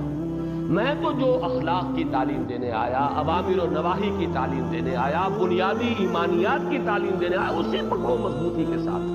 باقی یہ جو سائنس ہے اور ان کی چیزیں ہیں اور اس کے تجرباتی علوم ہیں جو انسان اپنے تجربے کے بنا پر سیکھتا ہے اور اس سے وہ آگے استعمال کرتا ہے، یہ تم لوگ جانو، یہ تمہارا کام ہے، اپنے تجربے سے فائدہ اٹھاؤ اور جس چیز کو تجربے میں مفید سمجھو اسے اختیار کرو، الا یہ کہ وہ شے حرام کر دی گئی، شراب حرام کر دی گئی، بات ختم ہو گئی، آپ کا تجربہ کچھ بھی کہے، سور حرام کر دیا گیا، آپ کا تجربہ کچھ بھی کہے، اگرچہ کوئی تجربہ جو ہے وہ آج تک ثابت نہیں کر سکا کہ اس کے اندر کوئی خیر تھا جس سے ہم محروم ہو گئے ہیں ان کے حرام ہونے کی وجہ سے، بلکہ روز بروز کوئی نہ کوئی پہلو منکشف ہوتا ہی ہے جس سے معلوم ہوتا ہے کہ واقعتاً ان چیزوں کو حرام ہونا چاہیے تھا۔ لیکن یہ کہ اصول جان لیجئے، حلال و حرام، اوامر و نواہی، کیا کرنا ہے کیا نہیں کرنا ہے، کدھر جانا ہے کدھر نہیں جانا ہے، اس کا علم مجھ سے دو جو میں نے آخری حکم دے دیا، باقی یہ تجرباتی علوم جو ہے اور ان تجربات سے فائدہ اٹھانا یہ تمہارا اپنا کام ہے۔ اس اعتبار سے میں نے عرض کیا کہ ہمارے مثلاً صحابہ کے بعد اقوال آ جاتے ہیں، میں اس کے ایک دو مثالیں دیتا ہوں آج علم الجنین سے۔ لفظ علق کتنا بنیادی لفظ ہے کہ پہلی وحی میں بھی آیا ہے، اقرأ بسم ربک الذی خلق، خلق الانسان من علق۔ اب علق سے مراد کیا ہے؟ اور یہ لفظ علقہ، الم یک نطفۃ من منی یمنی ثم کان علقۃ فخلق فسوی۔ اب علق کا ترجمہ جو بھی سمجھا گیا اس وقت وہ اس کو کہہ دیا گیا جمع ہوا خون یا خون کی پھٹکی، یہ سمجھا گیا، حالانکہ لغت کے اعتبار سے عین لام قاف کا جو مادہ ہے اس سے کوئی تعلق نہیں بنتا خون کے ساتھ، لیکن انسان کا علم اس وقت تک یہی تھا، انسان نے یہی سمجھا تھا کہ ارلی اگر سٹیجز کے اندر ایبارشن ہو جائے، اگر اسقاط ہو جائے تو ظاہر بات ہے جو چیز جو نکلے گی وہ کیا ہوگا، وہ جمے ہوئے خون کی ایک پھٹکی نظر آتی ہے، اس کے سوا کچھ بھی نہیں، لہذا وہی نام دے دیا گیا، خلق الانسان من علق، بنایا انسان کو جمے ہوئے خون سے، یہاں الم یک نطفۃ من منی یمنی ثم کان علقۃ فخلق فسوی، وہ ایک جمے ہوئے خون کی بوند تھی، پھر اس کو بنایا، اس کا تسویہ کیا۔ اب یہ ہے کہ علق سے مراد کیا ہے، یہ جیسا کہ میں نے عرض کیا اب جو جدید اکتشافات ہو رہے ہیں تو اس میں یقیناً اب ہمیں نظر ثانی کرنی ہوگی کہ اس وقت اس کا ترجمہ کیا کر دیا گیا۔ مرفوع حدیث کوئی نہیں ہے اس میں، حضور سے کوئی منقول نہیں ہے، یہ چونکہ بعد کے لوگوں ہی کا، وہ چاہے وہ حضرت ابن عباس کے شاگردوں میں سے ہوں، اکرمہ ہوں یا کوئی اور ہوں، لیکن یہ ہے کہ ان حضرات کے اقوال بھی ہمارے لیے سند کے درجے میں نہیں ہوں گے، جبکہ سائنٹیفک جو بھی اکتشافات ہیں انہوں نے اس کی ایک ایسی حقیقت سامنے لا کر رکھ دی ہو کہ جس کو ہم یہ محسوس کریں کہ لفظ علقہ صحیح منطبق ہوتا اس صورتحال میں۔ اسی طرح وہ کیا ہے وہ تو میں بعد میں عرض کروں گا۔ اسی طرح کا ایک مسئلہ ہے، مثلا بہت عرصے تک تو انسان صرف یہی جانتا تھا کہ یہ پیدائش جو ہے، افزائش نسل کا معاملہ، یہ صرف جو نر ہے اس کے پانی کے ذریعے سے ہے، منی کے ذریعے سے ہے۔ آیا مادہ کی طرف سے بھی کوئی شے ہے؟ یہ انسان کے علم میں نہیں تھا، لیکن قرآن مجید میں آیا نطفۃ امشاج، یہ سورہ دہر میں لفظ آیا ہے، ملا جلا مختلط جو ملا جلا نطفہ ہے اس سے بنایا انسان۔ تو یہ حقیقت تو کچھ نہ کچھ معلوم ہو گئی کہ یہ پیدائش میں، افزائش نسل میں، بچے کے استقرار حمل میں، اس کے پروان چڑھنے میں مرد کا بھی حصہ ہے ماء الرجل، اور عورت کا بھی حصہ ہے، اس کو ماء النساء یا ماء الانثى کہا گیا، دونوں کا حصہ ہے۔ لیکن وہ حصہ کیا ہے؟ اب اس میں دیکھ رہا تھا تو امام رازی کی تفسیر میں عجیب عجیب اقوال ملے، اور ایک اور حضرت ابن عباس سے منسوب کیا گیا ہے، صحیح ہے یا غلط ہے اس پر اس کی سند تو میں نہیں دیکھ سکا، تفاسیر میں عام طور پر سندیں تو نہیں ہوتی، لیکن وہ قول بڑا عجیب ہے، جس سے اندازہ ہوگا کہ اس وقت جو بھی علم انسان کا تھا اب اس کے اعتبار سے ایک توجیہ کی ہے انہوں نے، اس سے آگے وہ جا نہیں سکتے۔ مثلاً یہ قول کہ مرد کے پانی سے تو بچے کے جسم کے جو زیادہ سخت اعضاء ہیں وہ بنتے ہیں، کیونکہ مرد سخت ہوتا ہے تو اس کے پانی سے ہڈیاں بنتی ہیں اور پٹھے بنتے ہیں اور لیگمنٹس جو ہیں، یہ چیزیں جو ہیں بڑے مضبوط، یہ چیزیں تو مرد کے پانی سے بنتی ہیں، اور عورت کے پانی سے یہ اس کا گوشت جو ہے نرم، جو کہ عورت نرم ہوتی ہے، وہ اس کا جو ہے اس کی نزاکت ہی اس کا گویا کہ حسن ہے صنفی اعتبار سے، تو یہ جو نرم حصے ہیں، اور خون یہ عورت کے پانی سے بنا۔ اب ظاہر بات ہے کہ اس وقت تک انسان کا علم اس سے آگے نہیں جا سکتا، ایک اسپیکولیشن ہے، ایک اندازہ ہے جو قائم کر دیا گیا۔ بعد میں بھی کئی صدیوں تک یہی اقوال جو ہے نقل ہوتے رہے، اس کے سوا اور کوئی ابھی معلومات تھی نہیں۔ یہ 7ویں صدی عیسوی کی بات ہے، یہ چیزیں تو 18ویں صدی میں جا کر کہیں انسان پر کھلی ہیں۔ آج انسان سمجھ رہا ہے نطفۃ امشاج کیا معنی اس کے ہیں، اور نطفۃ من منی یمنی اس کے معنی کیا ہے، علقہ جو قرآن مجید نے لفظ استعمال کیا علقہ کے معنی کیا ہیں، وہ تو آج جو حقائق منکشف ہو رہے ہیں۔ تو اصول میں نے اسی لیے پہلے آپ کے سامنے رکھ دیا تھا تاکہ ان چیزوں کے قبول کرنے میں آپ اپرائیں نہیں، کہ اصول یہ ہے دین کا عملی پہلو، قرآن کی عملی ہدایت، پیچھے سے پیچھے اور پیچھے، اور یہاں تک کہ اپنے آپ کو پہنچا دو بمصطفیٰ برساں خیش محمد الرسول اللہ کے قدموں میں۔ وہ سند ہے، وہی دلیل ہے، دین کی عملی ہدایت سنت رسول صلی اللہ علیہ وسلم۔ اب یہ علیحدہ بحث ہوگی، سنت کو جاننے کے، ماننے کے، معلوم کرنے کے کیا کیا ذرائع ہیں، وہ ایک علیحدہ بحث ہو جائے گی، لیکن قرآن کے عملی ہدایت کی تفسیر کامل سنت رسول۔ البتہ جہاں تک علمی باتیں ہیں ان میں جو وہ بدیہیات ہیں، محکمات ہیں، جن پر ہمارے ایمانیات کی اساس ہے، وہ تو وہی ہوں گی، اور اس کی وہی تعبیر جو محمد رسول اللہ صلی اللہ علیہ وسلم نے کی، یا ہمارے صحابہ کرام نے کی، یا متقدمین نے کی۔ لیکن اس کے بعد فلسفیانہ باتیں، فلسفہ وجود، ارتباط حادث و قدیم، اس کا مسئلہ، یہ فلسفے کی باتیں، ان سے ان کا کوئی تعلق نہیں۔ اسی طریقے سے فزیکل سائنسز کے ساتھ جو ریفرنسز ہیں ان کی تشریح و تعبیر میں ہم متقدمین کے اقوال کے کیا پابند ہوں گے، جبکہ محمد رسول اللہ نے ہمیں خود اپنے آپ سے آزاد کر دیا، انتم عالم بامور دنیاکم، ان چیزوں کو تم بہتر جانتے ہو، یہ تمہارے تجرباتی علوم ہے، اس کے حوالے سے سمجھو۔ یہ ساری تمہید اسی لیے تھی کہ اس میدان میں خاص طور پر الم یکن نطفۃ من منی یمنی ثم کان علقۃ فخلق فسوى فجعل منه الزوجین الذکر والانثى، اسی طرح هل اتى على الانسان حين من الدهر لم يكن شيئا مذکورا، انا خلقنا الانسان من نطفۃ امشاج نبتلیہ فجعلناه سميعا بصیرا۔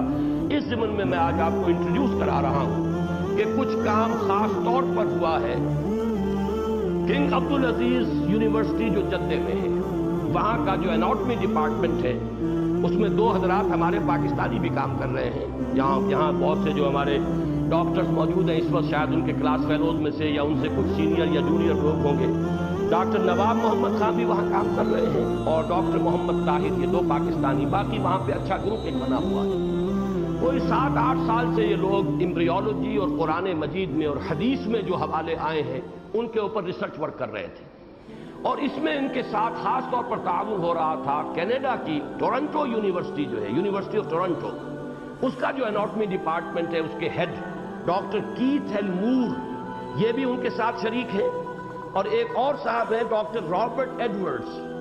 یہ وہ ہیں یہ جو ٹیسٹ ٹیوب بیبی کا جو سلسلہ دنیا میں اب چلا ہے تو اس کا فکر دینے والے، اس کے لیے سارا نظام بنانے والے پائنیئرز جو ہیں، ان میں بہت اہم آدمی جو ہے وہ یہ ہے ڈاکٹر رابرٹ ایڈورڈز، اور ڈاکٹر کیتھ ایل مور یہ ہے وہاں کا head of the department of anatomy. اس میں ڈاکٹر مور کا ایک تو یہ کہ ایک کتاب ابھی آئی ہے، اس سے بھی پہلے میں یہ چاہتا ہوں کہ ایک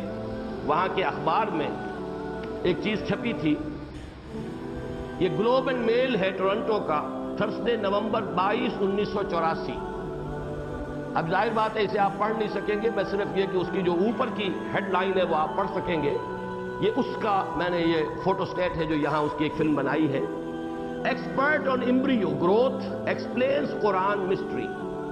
یہ کیتھ ایل مور، یہ ہے head of the department of anatomy department, head of the department ہے اس کے، یہ ٹورنٹو یونیورسٹی کے، اور ان کے ہاتھ میں جو یہ قرآن مجید کی آیت ہے،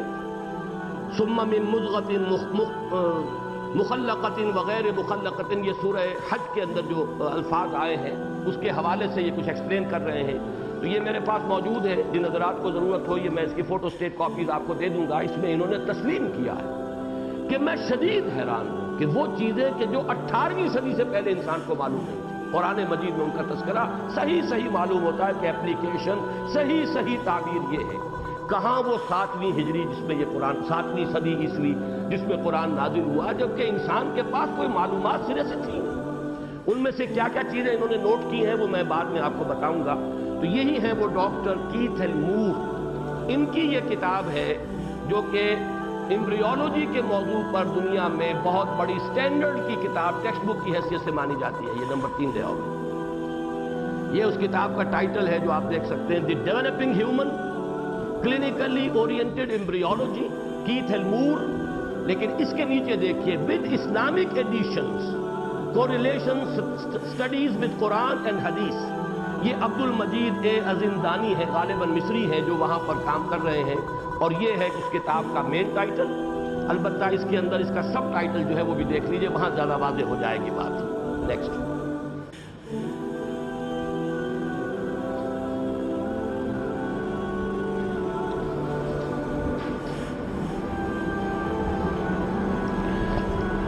دی ڈیولپنگ ہیومن 3rd ایڈیشن، وہی clinically oriented embryology, Keith L Moore, with Islamic edition, یہ عبد المجید ازندانی۔ اس کا فورورڈ ذرا میں چاہتا ہوں کہ آپ حضرات پڑھ لیں، ویسے تو یہ کہ چونکہ وہ ذرا نسبتاً موٹے حروف میں ہے اس لیے پڑھ سکیں گے کم سے کم جو قریب ہیں حضرات، یہ بہت اہم ہے۔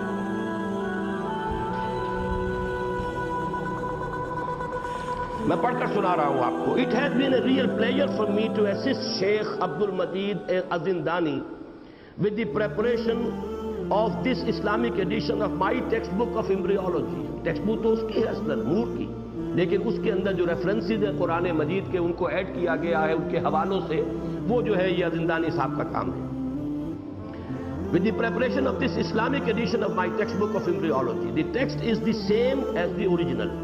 except that numerous references to statements in the Quran and Sunnah about human embryology have been added. For the past 3 years, I have worked with the Embryology Committee of King Abdulaziz University in Jeddah, Saudi Arabia, helping them to interpret the many statements of the Quran and Sunnah referring to human reproduction and prenatal development. At first, I was astonished by the accuracy of the statements that were recorded in the 7th century AD, before the science of embryology was established. Although I was aware of the glorious history of Muslim scientists in the 10th century, یہ جو ہسپانیہ میں مسلمان اطباء اور doctors اور geography میں اور مختلف علوم میں جو انہوں نے ترقیاں کی تھیں، یہ وہ 10th جو سینچری ہے کرسچین ایرا کی، وہ اسپین کی طرف اشارہ کر رہے ہیں، جو میری آج کی جمعے کی گفتگو کا موضوع تھا۔ in the 10th century AD, and of some of their contribution to medicine, I knew nothing about the religious facts and beliefs contained in the Quran and the Sunnah. It is important for Islamic and other students to understand the meaning of these Quranic statements about human development. Based on current scientific knowledge, the interpretations of the verses in the Quran and Sunnah translated by Sheikh Zindani are to the best of my knowledge accurate. I wish the embryology committee and the textbook every success. یہ ہے Keith ایڈمور. اب انہوں نے جو چند چیزوں کی طرف خصوصی اشارہ کیا ہے، میں اب ان کو آپ کے سامنے لا رہا ہوں. چوتھی فلم لے آؤ.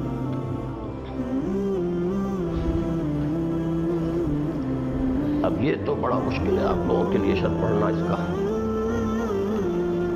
یہ دو حدیثوں کا تقابل ہوا ہے اس میں. میرے علم میں بھی اس سے پہلے دوسری حدیث نہیں تھی. زیادہ میری سوچ کا دار و مدار بھی اب سے چند دن پہلے تک پہلی حدیث پر تھا. پہلی حدیث یہ بخاری اور مسلم کی ہے، بہت اہم حدیث ہے. ان احدکم یجمع خلقه فی بطن امہ 40 یوما ثم یکون فی ذلک علقۃ مثل ذلک ثم یکون فی ذلک مضغۃ مثل ذلک. طویل حدیث ہے جس کا ترجمہ یہ کیا جاتا رہا ہے کہ تم میں سے ہر شخص کی تخلیق جو تمہارے ماؤں کے رحموں میں ہوتی ہے تو پہلے وہ 40 دن تک نطفے کی شکل میں ہوتا ہے، اس کے بعد 40 دن تک وہ مضغہ کی شکل میں ہوتا ہے. یہ انٹرپریٹیشن ہوئی ہے، ترجمہ یہ، اگرچہ الفاظ جو ہیں وہ ذرا مجمل ہیں اور مبہم ہیں. اور پھر اس کے بعد جو ہے وہ مضغہ بنتا ہے، اور پھر اسی طریقے سے وہ 3 سٹیجز جو ہے، گویا کہ 120 دن کے بعد پھر اللہ تعالیٰ فرشتے کو بھیجتا ہے جو اس میں روح پھونکتا ہے. ینفخ فی الروح. یہ حدیث جو ہے اس سے تو یہ اندازہ ہوتا تھا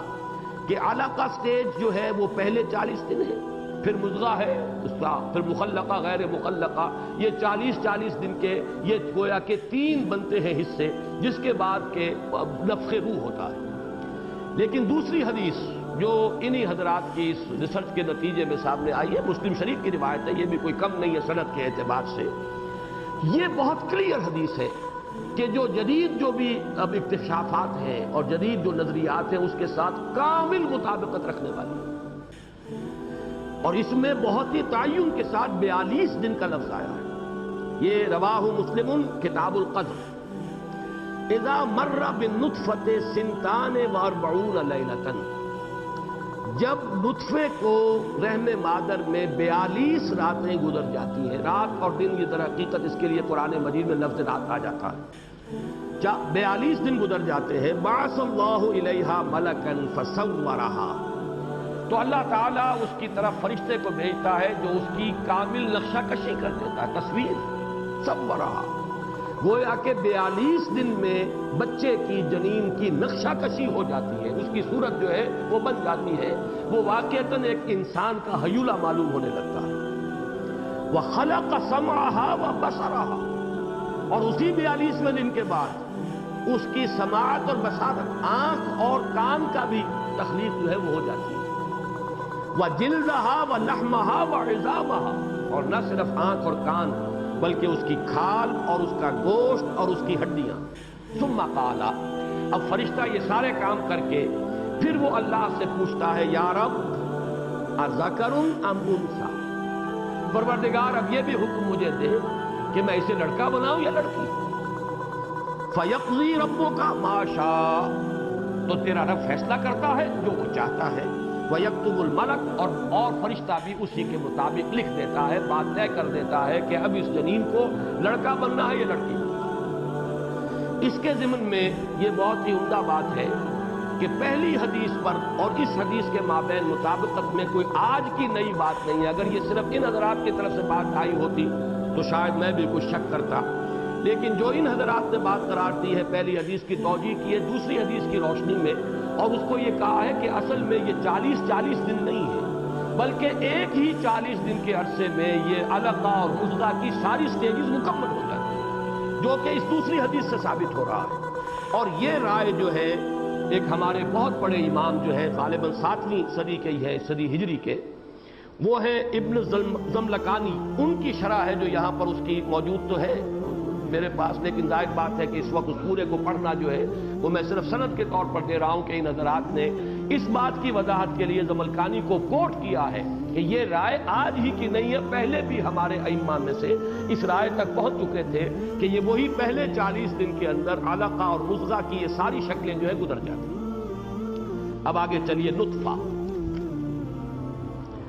الم یکن نطفۃ من منی یمنی، یہ بات انسان کے علم میں قطعاً نہیں تھی، یہ تو معلوم تھا کہ یہ جو منی جو ہے جو نکلتی ہے یہ ہے وہ چیز کہ جس سے کسی بچے کی پیدائش کا اور استقرار حمل کا مسئلہ شروع ہوتا ہے، لیکن وہ منی کو سمجھا جاتا تھا، یہ نہیں کہ اس کا ایک بہت ہی چھوٹا سا ڈراپ ہے۔ نطفۃ من منی یمنی، اس نطفے کو پہچاننے والا تو آج ہم تو سمجھ سکتے ہیں کہ ہمارے پاس مائکروسکوپ ہے، ہم سپرمیٹازوا کو دیکھتے ہیں حرکت کرتے ہوئے، چلتے ہوئے، دوڑتے ہوئے، بھاگتے ہوئے، لیکن یہ کہ یہ بات قرآن نے بتائی پہلی مرتبہ، اور یہ مانا ہے انہوں نے، یہ کیٹ ایلمور وغیرہ نے، کہ یہ بات اس سے پہلے انسان کے علم میں قطعاً نہیں تھی، یہ تو پچھلی 2 صدیوں کے اندر معلوم ہوا ہے کہ یہ پوری منی جو ہے یہ بچے کی تخلیق کے اندر استعمال نہیں ہوتی ہے، بلکہ اس کا ایک بہت ہی مائنیوٹ مائکروسکوپک حصہ ہے، اس کی تعبیر قرآن نے کی ہے الم یکن نطفۃ من منی یمنی۔ اور کمال یہ ہے کہ حدیث کے اندر یہ چیز موجود ہے صحیح مسلم میں، چنانچہ وہ حدیث نیچے کوٹ کی گئی ہے، ما من کل الماء یکون الولد، یہ نہ سمجھو کہ وہ پوری منی جو نکلتی ہے اس سے بچہ بنتا ہے، نہیں، بلکہ یہ کہ اس کا ایک بہت ہی چھوٹا سا حصہ ہے کہ جو فرٹیلائزیشن کے کام آتا ہے۔ ما من کل الماء یکون الولد، یہ جو بچے کی پیدائش ہے یہ اس پورے لیکوڈ سے نہیں ہے، پورے فلوئڈ سے نہیں ہے۔ اس کے بعد آئیے پلیس آف سیٹلمنٹ۔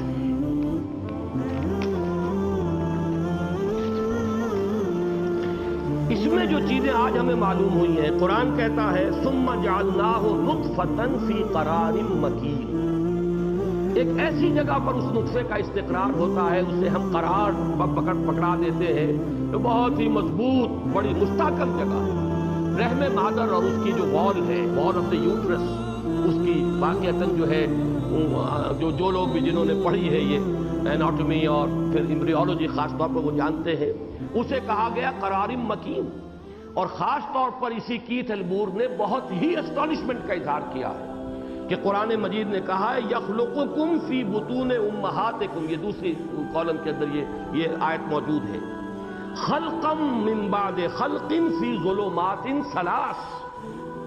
3 اندھیروں کے اندر ہم تخلیق کرتے رہتے ہیں، تخلیق کا عمل جاری ہے 3 اندھیروں کے اندر، یعنی 3 پردے ہیں، اور یہ 3 پردے آج ہمیں معلوم ہے۔ زیادہ سے زیادہ پہلے انسان کو 2 معلوم ہو سکتے تھے کہ یہ ایبڈومینل وال ہے،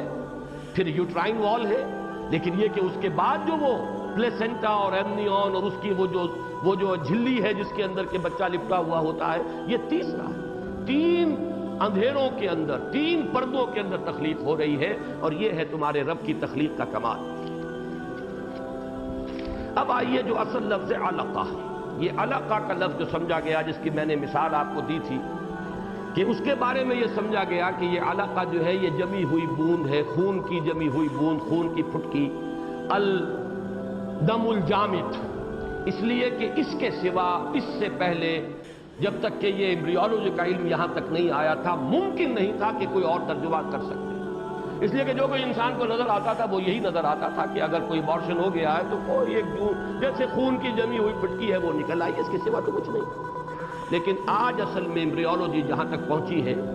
اس کا ان حضرات نے بڑی تفصیل کے ساتھ جو ہے وہ ذکر کیا، اور علقہ کے معنی کیا ہے۔ اصل میں جو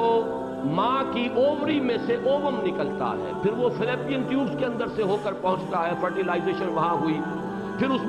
اس کے اندر جو ڈویژن شروع ہوتی ہے 16 سیل کی سٹیج تک پہنچ جاتا ہے مورولا، اور پھر وہ آتا ہے کیویٹی کے اندر،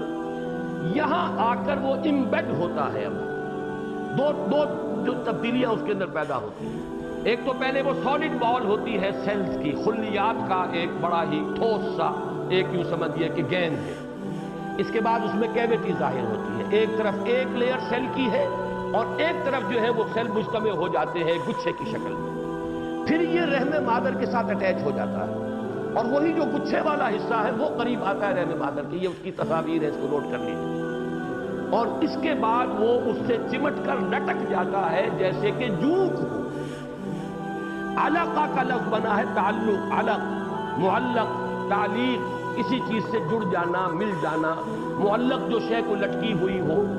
یہ جو لیچ ہے، جونک آپ کو معلوم ہے کہ اس کا پیٹ جو ہے وہ کھوکھلا ہوتا ہے، اپنے منہ کے ساتھ وہ چمٹ جاتی ہے انسانی جسم کے ساتھ، وہاں سے خون چوستی ہے اور اس کا پیٹ جو ہے وہ پھولنا شروع ہو جاتا ہے. تو یہ لیچ لائک سبسٹنس،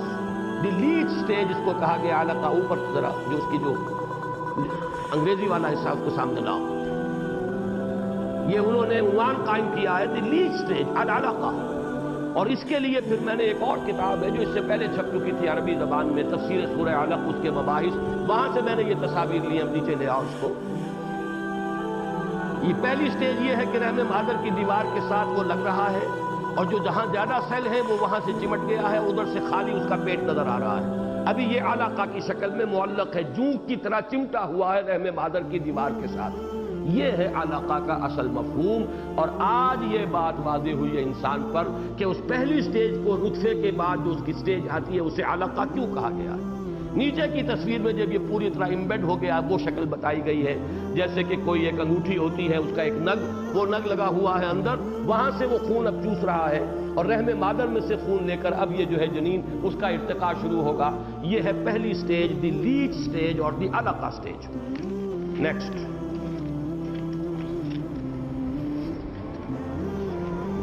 المدغہ. مدغہ کے بارے میں بڑی اہم بات کہی ہے ڈاکٹر کیتھل مور نے، اور وہ جو میں نے آپ کو دکھایا تھا گلوب اینڈ میل کا وہ جو فوٹو سٹیٹ کاپی میرے پاس ہے، اس میں اس کی تفصیل موجود ہے. مدغہ کیا ہے؟ وہ یہ کہتا ہے کہ علقہ سٹیج کے بعد سیکنڈ سٹیج ایسی آتی ہے، ڈیولپمنٹ شروع ہوتی ہے،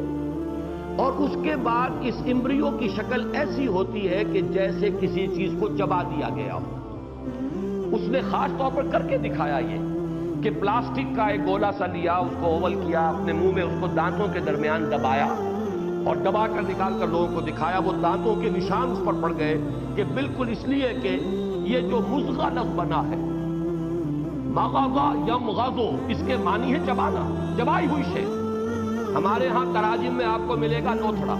پھر وہ گوشت کا لوتھڑا تھا، پہلے وہ جمع ہوا خون کا تھا، پھر وہ گوشت کا لوتھڑا تھا. یہ صحیح ہے، اس وقت جو بھی کچھ معلومات تھی اس کے اعتبار سے وہ صحیح جو اصل ہدایت تھی لوگوں کو منتقل ہو گئی. لیکن یہ ہے کہ آج وہ حقائق سامنے آ رہی ہیں. یہ کیتھل مور نے باقاعدہ پھر اس کو چبا کر اور پھر دکھایا، دیکھو دانتوں کے نشان جیسے نظر آ رہے ہیں، جیسے میں نے اس کو چبایا ہے اور میرے دانتوں کا امپریشن جو ہے اس پلاسٹک کے اوپر قائم ہو گیا ہے. ویسے ہی یہ شکل ہوتی ہے اس مضغہ کی. یہ جو سیکنڈ سٹیج ہے، یہ اسی 40 دنوں کے اندر یہ ساری سٹیجز جو ہے وہ طے پا رہی ہیں. یہ ہے مضغہ.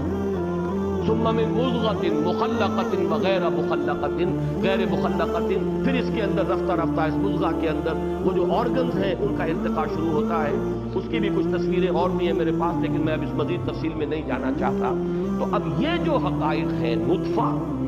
نطفۃ من منی یمنی ثم کان علقہ، اس علقہ سے پھر بنایا ہے، اس کی جو ہے تکمیل ہوئی ہے. اور یہ کہ مزید مضغہ کی سٹیج اگرچہ ان دونوں صورتوں کے اندر سورہ قیامہ کی آخری آیات میں اور سورہ دہر کی شروع کی آیات میں لفظ مضغہ نہیں آیا ہے، لیکن نطفۃ امشاج، ملا جلا نطفہ، فرٹیلائزڈ اووم، جس میں ایک سیل مرد کی طرف سے، باپ کی طرف سے آیا ہے، اور ایک سیل جو ہے وہ عورت کی طرف سے آیا ہے، ماں کی طرف سے آیا ہے. ان دونوں کے امتزاج سے اور ان کے کروموسوم جب آپس میں مل جاتے ہیں تب وہ بات آگے شروع ہوتی ہے. تو نطفۃ امشاج کی اب یہ تشریح ہے جو ہمارے سامنے ہے. باقی وہ تصاویر جو اور رہ گئی ہیں ذرا وہ بھی نکال لو. اس سے آپ حضرات کو، جو ہمارے یہاں ڈاکٹر ساتھی بیٹھے ہوئے ہیں ان کے لیے تو یہ باتیں ساری جو ہیں شاید بور ہو رہے ہوں کہ ان کی جانی پہچانی باتیں ہیں، لیکن عوام کے لیے میں سمجھتا ہوں کہ اس میں دلچسپی کی بات ہے.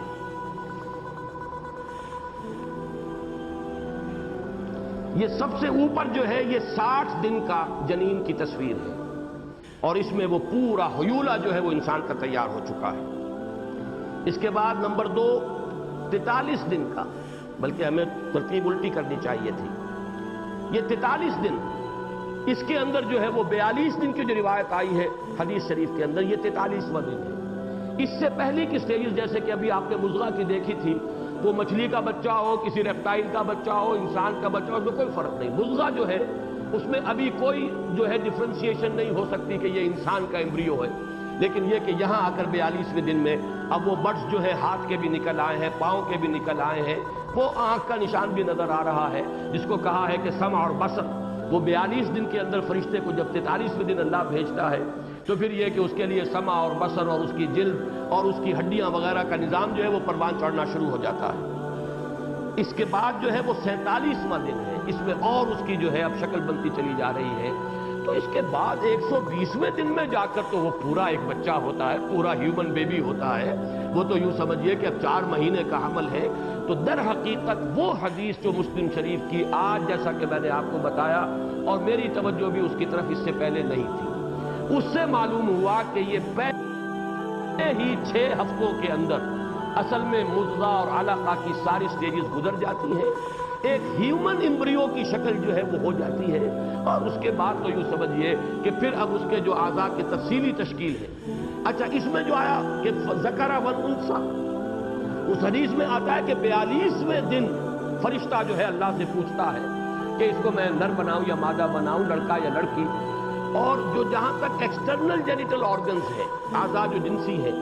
وہ تو 84 دن کے بعد نمایاں ہوتے ہیں، لیکن ظاہر بات ہے کہ ان اعضاء کا نمایاں ہو کر نیکڈ آئی سے دیکھے جانے کے قابل ہو جانا جو ہے وہ 84 دن، یعنی یوں سمجھیے کہ 8 ہفتے ہوئے، بلکہ 12 ہفتوں کے بعد وہ ہوگا،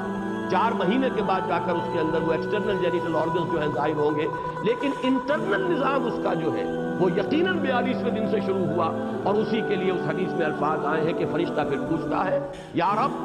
اذکر او انثیٰ، اسے میں نر بناؤں یا مادہ بناؤں، لڑکا بناؤں یا لڑکی بناؤں۔ اگرچہ وہ ظاہری جو آرگنز ہیں وہ تو اتنے چھوٹے بھی ہوتے ہیں اس امبریو کے اندر کہ وہ پھر 84ویں دن جا کر جو ہے ان کا اظہار ہوتا ہے۔ یہ چند حقائق ہیں کہ جن سے یہ بات سامنے آئی جو میں نے عرض کی۔ جہاں تک دین کا عملی پہلو ہے پیچھے کی طرف، یہاں تک کہ محمد الرسول اللہ صلی اللہ علیہ وسلم کے قدموں میں پہنچا دیجئے۔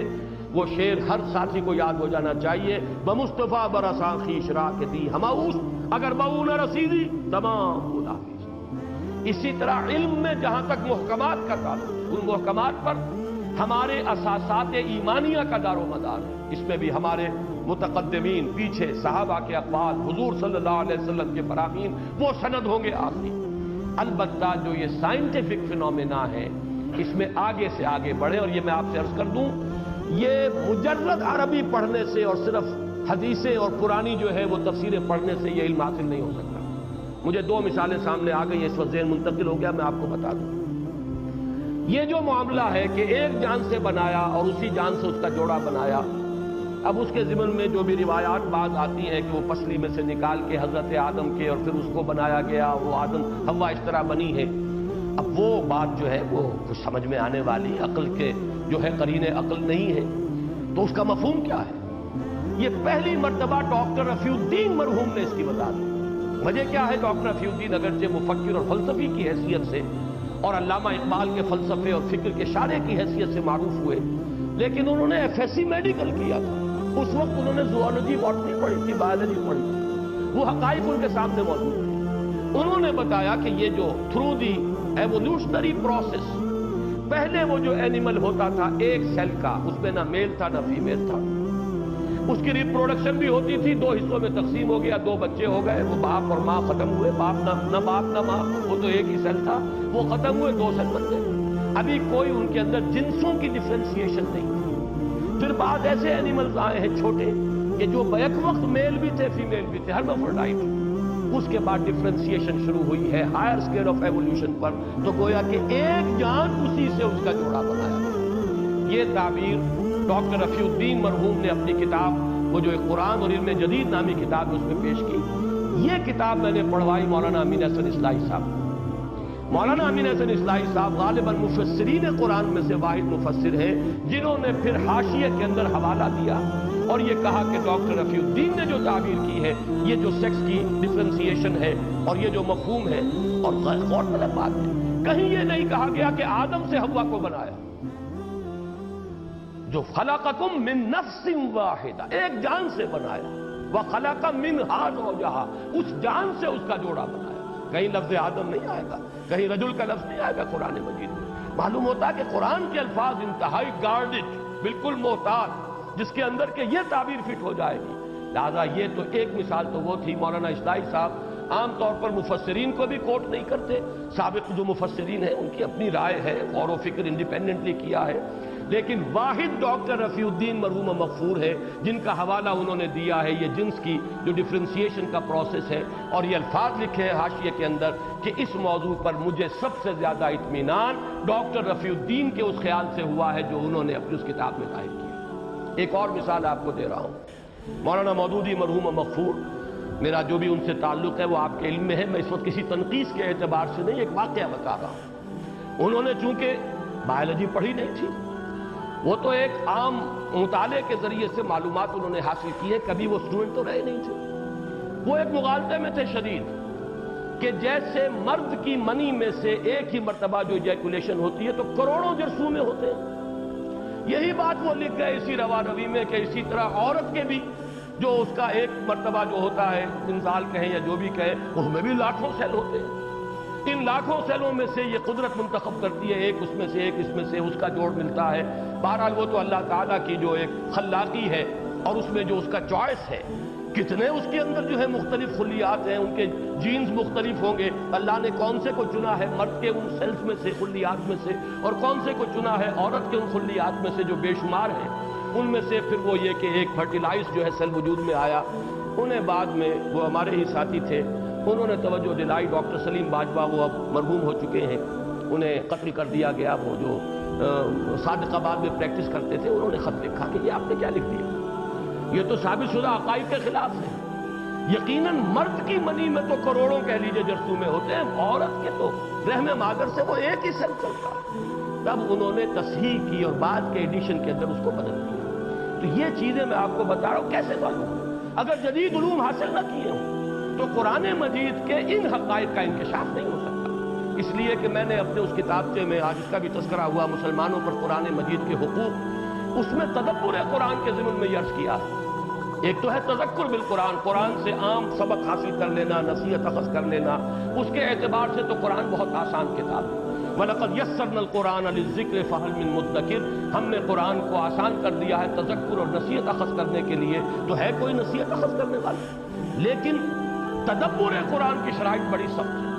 ایک تو یہ کہ آپ عربی زبان سے بڑی گہری ممارست رکھتے ہیں، جاہلی جو زبان ہے شاعری کی اور خطابت کی اس سے واقف ہو، پھر حدیث کا ذخیرہ آپ کے سامنے موجود ہو، پھر اقوال موجود ہو کہ اس وقت لوگوں نے اسے کیا سمجھا۔ اس کے علاوہ میں نے ایڈ کیا ہے، یہ چیز جو ہے ہمارے مفسرین ایڈ نہیں کریں گے، میں نے ایڈ کیا کہ جدید علوم کا بھی تانا بانا موجود ہو، اس لیے کہ اگر جدید علوم کا تانا بانا آپ کے پاس نہیں ہے، اس کی مثال میں نے دی ہے کہ ایک شخص سمندر کے کنارے کھڑا ہے، سمندر کے کنارے کھڑا ہے، پانی لینا چاہتا ہے، لیکن ہے اس کے پاس ایک کٹورا یا ایک لوٹا یا ایک بالٹی۔ سمندر میں پانی کی کمی نہیں ہے، لیکن اس کا ظرف چھوٹا ہے، وہ ایک کٹورا بھر پانی لا سکے گا، اس کے سوا کیا لائے گا، یا کٹورا بھی نہیں ہے تو چلو میں لے کر آ جائے گا، اس سے زیادہ لا نہیں سکتا۔ سمندر میں پانی کی کمی نہیں ہے، لیکن اپنے ظرف کی کمی ہے۔ مجھے شعر یاد آیا ہے اس جگر مراد آبادی کا، پھول کھلے ہیں گلشن گلشن، لیکن اپنا اپنا دامن، جتنا دامن ہوگا اتنا ہی بھرو گے پھولوں سے، اس سے زیادہ تو تم پھول نہیں لے سکتے۔ تو سمندر کے کنارے کھڑے ہو کر بھی پانی اتنا ہی لوگے جتنا کہ تمہارے پاس ظرف ہے، اور یہ ہمارے ذہن کا ظرف بنتا ہے ان علوم کے ذریعے سے۔ فزکس ہے، کیمسٹری ہے، اس کے مبادیات ہیں، زوالوجی ہے، باٹنی ہے، ایسٹرونومی ہے، یہ معلومات کا ذخیرہ، اس سے گویا کہ ظرف جو ہے انسان کا وہ بڑھ رہا ہے، وسیع ہو رہا ہے، اس کے اندر اس کی جو ہے وسعت اور اس کی گہرائی میں اضافہ ہو رہا ہے۔ جتنا جتنا یہ ظرف وسیع سے وسیع تر ہوگا اور عمیق سے عمیق تر ہوگا، اتنا ہی آپ قرآن مجید سے علم کو اس میں اڈھیل سکیں گے۔ اگر یہ چیز نہیں ہے، صرف آپ نے عربی پڑھ لی اور صرف و نحو آ گئی اور شعر جاہلی جو ہے اس کی آپ نے مہارت حاصل کر لی اور مفسر قرآن بن کر بیٹھ گئے، تو ٹھیک ہے،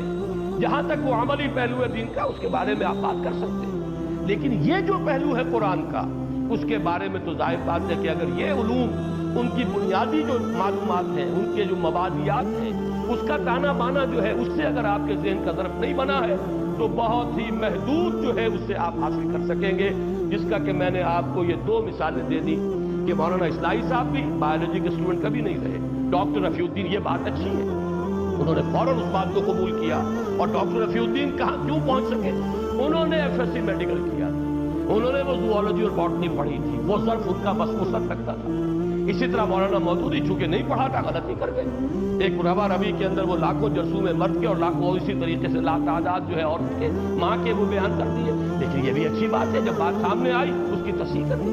تو یہ ہے در حقیقت وہ پہلو کہ قرآن مجید کے اس حصے کو سمجھنے کے لیے جدید علوم، جدید سائنسز، معلومات کا یہ بے پناہ ذخیرہ جو انسان نے فراہم کیا ہے، اس میں سے زیادہ اگر آپ اخذ نہیں کر سکیں گے تو ظاہر بات ہے کہ پھر ان حصوں سے محروم رہ جائیں گے۔ قرآن مجید کی وہ آیات آفاقیہ اور آیات انفسیہ، وہ پہلی فلم ذرا دوبارہ لگا دو، وہ جو 3 آیات میں نے آپ کو سنائی تھی،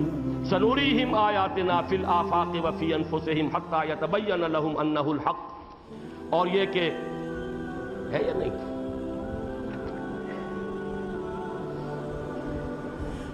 سنوریہم آیاتنا فی الآفاق وفی انفسہم حتی یتبین لہم انہ الحق اولم یکف بربک انہ علی کل شیء شہید۔ اسی طریقے سے آیت نمبر 6 سورہ سبا کی، وَيَرَى الَّذِينَ أُوتُوا الْعِلْمَ الَّذِي أُنزِلَ إِلَيْكَ مِن رَّبِّكَ هُوَ الْحَقُّ وَيَهْدِي إِلَىٰ صِرَاطِ الْعَزِيزِ الْحَمِيدِ، اور اسی طریقے سے آخری آیت وَقُلِ الْحَمْدُ لِلَّهِ سَيُرِيكُمْ آيَاتِهِ فَتَعْرِفُونَهَا وَمَا رَبُّكَ بِغَافِلٍ عَمَّا تَعْمَلُونَ۔ اور اسی کے حوالے سے اب آخری بات کہہ رہا ہوں، یہی وجہ ہے کہ قرآن کالج کے لیے میرا فرسٹ چوائس جو ہے وہ سائنس کے طلباء ہیں، اور ان میں بھی پرائمری چوائس جنہوں نے میڈیکل کیا ہے، انہوں نے زوالوجی، باٹنی،